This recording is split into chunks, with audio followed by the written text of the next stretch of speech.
നമസ്കാരം മലയാളി വാർത്തയിലേക്ക് സ്വാഗതം.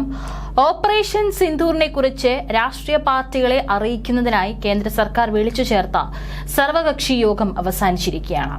പാകിസ്ഥാനുമായുള്ള സംഘർഷം വർദ്ധിച്ചുവരുന്ന സാഹചര്യത്തിലാണ് ഓപ്പറേഷൻ സിന്ദൂറിന്റെ വിജയത്തെയും അനന്തര ഫലങ്ങളെയും കുറിച്ച് രാഷ്ട്രീയ നേതാക്കളെ അറിയിക്കുന്നതിനായി കേന്ദ്ര സർക്കാർ ഒരു സർവകക്ഷി യോഗം ചേർന്നിരിക്കുന്നത്. ഏപ്രിൽ 22 പഹൽഗാം ഭീകരാക്രമണത്തിന് ശേഷം സർക്കാരും പ്രതിപക്ഷ നേതാക്കളും തമ്മിലുള്ള രണ്ടാമത്തെ കൂടിക്കാഴ്ചയാണിത്. യോഗത്തിൽ പ്രതിരോധ മന്ത്രി രാജ്നാഥ് സിംഗ് അധ്യക്ഷത വഹിച്ചു. ഓപ്പറേഷൻ സിന്ദൂർ എന്ന പേരിൽ ഇന്ത്യ നടത്തിയ ആക്രമണത്തിൽ പാകിസ്ഥാനിൽ കുറഞ്ഞത് 100 ഭീകരരെയെങ്കിലും വധിച്ചതായി രാജ്നാഥ് സിംഗ് അറിയിച്ചിരിക്കുകയാണ്. പാകിസ്ഥാൻ ഇനിയും ആക്രമിച്ചാൽ ഇന്ത്യ തിരിച്ചടിക്കുമെന്നും രാജ്നാഥ് സിംഗ് യോഗത്തിൽ പറഞ്ഞിട്ടുണ്ട്. യോഗത്തിന് ശേഷം രാഹുൽ ഗാന്ധിയും മല്ലികാർജ്ജുൻ ഖാർഗെയും സർക്കാരിന് അതിന്റെ പ്രവർത്തനങ്ങൾക്കും പിന്തുണ അറിയിച്ചുകൊണ്ട് മാധ്യമപ്രവർത്തകരോട് സംസാരിച്ചു. വ്യാഴാഴ്ച നടന്ന സർവകക്ഷി യോഗത്തിൽ കേന്ദ്രമന്ത്രിമാരായ അമിത്ഷാ, എസ് ജയശങ്കർ, JP നദ്ദ, നിർമ്മല സീതാരാമൻ എന്നിവരും സർക്കാരിനെ പ്രതിനിധീകരിച്ചു. കോൺഗ്രസിൽ നിന്ന് രാഹുൽ ഗാന്ധി, ഖാർഗെ, തൃണമൂൽ കോൺഗ്രസിൽ നിന്ന് സന്ദീപ് ബന്ദോപാധ്യായ, DMKയുടെ TR ബാലു എന്നിവർ പ്രതിപക്ഷത്തെ പ്രമുഖ നേതാക്കളിൽ ഉൾപ്പെടുന്നു. സമാജ്വാദി പാർട്ടിയിലെ രാം ഗോപാൽ യാദവ്, ആം ആദ്മി പാർട്ടിയിലെ സഞ്ജയ് സിംഗ്, ശിവസേനയുടെ സഞ്ജയ് റൌട്ട്, NCPയുടെ സുപ്രിയ സുലെ, BJDയുടെ സുസ്മിത പത്ര, CPMന്റെ ജോൺ ബ്രിട്ടാസ് എന്നിവരാണ് യോഗത്തിൽ പങ്കെടുത്ത മറ്റ് പ്രതിപക്ഷ നേതാക്കൾ. JDU നേതാവ് സഞ്ജയ് ഝാ, കേന്ദ്രമന്ത്രി LJP നേതാവുമായ ചിരാഗ് പാസ്വാൻ തുടങ്ങിയവരും യോഗത്തിൽ പങ്കെടുത്തിട്ടുണ്ട്. നേരത്തെ ഏപ്രിൽ 24 സർക്കാർ ഒരു സർവകക്ഷി യോഗം വിളിച്ചിരുന്നു. ഓപ്പറേഷൻ സിന്ദൂറിന് പിന്നാലെ പാകിസ്ഥാന്റെ ഭാഗത്തു നിന്ന് സംഭവിച്ചേക്കാവുന്ന പ്രത്യാക്രമണം നേരിടാൻ സർവ്വസജ്ജമായി ഇന്ത്യൻ സൈന്യം മുൻപിൽ തന്നെയുണ്ട്. അതിനെ കുറിച്ചുള്ള വിവരങ്ങളൊക്കെ തന്നെ അറിയിച്ചുകൊണ്ടായിരുന്നു അന്ന് യോഗം ചേർന്നത്. എന്നാൽ ഇപ്പോൾ ഇന്നലെ ഇന്ത്യ തിരിച്ചടിച്ചതിന് ശേഷമാണ് ഇപ്പോൾ വീണ്ടും മറ്റുള്ള പാർട്ടി നേതാക്കളെ എല്ലാം വിളിച്ചു ചേർത്ത് കാര്യങ്ങളെക്കുറിച്ച് മറ്റുള്ള പാർട്ടി നേതാക്കളോടൊക്കെ തന്നെ ഇന്ത്യ വിശദീകരിച്ചിരിക്കുന്നത്. ഏതായാലും ഇനിയും ഒരു ഓപ്പറേഷൻ സിന്ദൂർ രണ്ടാം ഭാഗം ഉണ്ടാകുമെന്നുള്ള കാര്യത്തിൽ യാതൊരു സംശയവും വേണ്ട. ഇനിയും ലക്ഷ്യസ്ഥാനങ്ങൾ ഇന്ത്യ നോട്ട് ചെയ്ത് വെച്ചിട്ടുണ്ട്. അവിടെയായിരിക്കും അടുത്തൊരു അറ്റാക്ക് നടക്കുക എന്നുള്ളതാണ് എല്ലാവരും ഏറെ ആകാംക്ഷയോടുകൂടി തന്നെ നോക്കിക്കാണുന്നത്.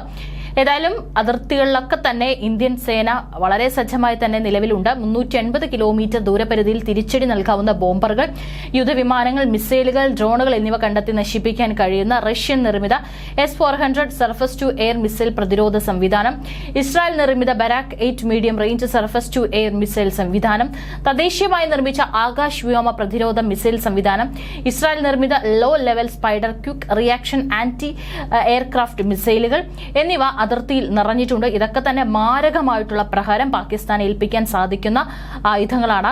കര, വ്യോമ, നാവിക സേനകളും സർവ്വസജ്ജമാണ്. പാകിസ്ഥാന്റെ ഭാഗത്തു നിന്ന് വ്യോമാക്രമണം ഉണ്ടായാൽ തടയാൻ വിവിധ തലത്തിലുള്ള വ്യോമ പ്രതിരോധ മേഖലയും സജ്ജമാക്കി.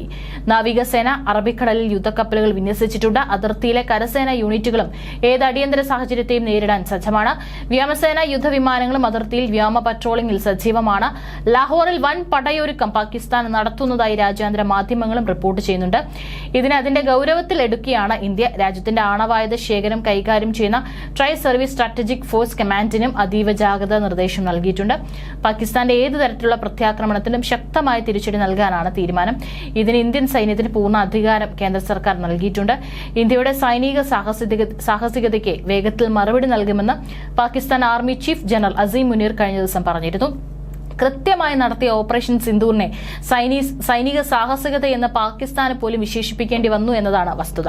രാജ്യത്ത് 27 വിമാനത്താവളങ്ങൾ അടച്ചിടാൻ നിർദ്ദേശിച്ചിരിക്കുകയാണ്. കേന്ദ്ര വ്യോമയാന മന്ത്രാലയവും നടപടികൾ എടുക്കുന്നുണ്ട്. മുൻകരുതൽ ഭാഗമായാണ് ഇത്. ഗുജറാത്ത്, മധ്യപ്രദേശ്, രാജസ്ഥാൻ, പഞ്ചാബ്, ജമ്മു കാശ്മീർ, ലഡാക്ക് എന്നിവിടങ്ങളിലെ 27 വിമാനത്താവളങ്ങളാണ് അടയ്ക്കുക. ഈ വിമാനത്താവളങ്ങളിലെ ശനിയാഴ്ച പുലർച്ചെ വരെയുള്ള വിമാന സർവീസുകൾ റദ്ദാക്കിയിട്ടുണ്ട്. ആകെ 430 വിമാന സർവീസുകളാണ് റദ്ദാക്കിയിരിക്കുന്നത്. കശ്മീർ മുതൽ ഗുജറാത്ത് വരെയുള്ള വടക്ക് പടിഞ്ഞാറൻ വ്യോമപാത പൂർണ്ണമായും ഒഴിവാക്കിയാണ് നിലവിൽ വിമാന കമ്പനികൾ സർവീസ് നടത്തുന്നത്. ഇതിന് പിന്നാലെയാണ് വിമാനത്താവളങ്ങൾ കൂടി അടച്ചിടാനുള്ള തീരുമാനം വന്നിരിക്കുന്നത്. മിക്ക വിദേശ വിമാന കമ്പനികളും പാകിസ്ഥാൻ വ്യോമാതിർത്തി ഉപയോഗിക്കുന്നത് നിർത്തിവച്ചിരിക്കുകയാണ്. ശ്രീനഗർ, ജമ്മു, ലേ, ചണ്ഡീഗഡ്, അമൃത്സർ, ലുധിയാന, പട്യാല, ബദ്ദിത, ഹൽവാര, പഠാൻകോട്ട്, ബൂന്തർ, ഷിംല, ഗഗൽ, ധർമ്മശാല, കിഷൻഗഡ്, ജയ്സാൽമീർ, ജോധ്പൂർ, ബിക്കാനീർ, മുദ്ര, ജാംനഗർ, രാജ്കോട്ട്, പോർബന്ദർ, കണ്ട്ല, കെഷോദ്, ഭുജ്, ഗ്വാളിയാർ, ഗാസിയാബാദ്, ഹിൻഡൻ വിമാനത്താവളങ്ങളുടെ പ്രവർത്തനമാണ് ശനിയാഴ്ച പുലർച്ചെ വരെ നിർത്തിവച്ചിരിക്കുന്നത്.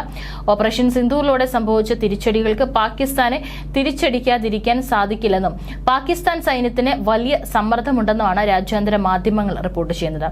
അതിനിടെ പാകിസ്ഥാന്റെ സൈനിക വിമാനങ്ങൾ പഞ്ചാബ് അതിർത്തി വരെ എത്തി തിരിച്ചുപോയെന്ന് റിപ്പോർട്ടുകളുണ്ട്. ഇന്ത്യൻ യുദ്ധവിമാനങ്ങളുടെ ഇടപെടലാണ് ഇതിന് കാരണം. രാജ്യാന്തര മാധ്യമങ്ങളിലും വലിയ വാർത്തയായിട്ടുണ്ട് ഓപ്പറേഷൻ സിന്ദൂർ മാറി.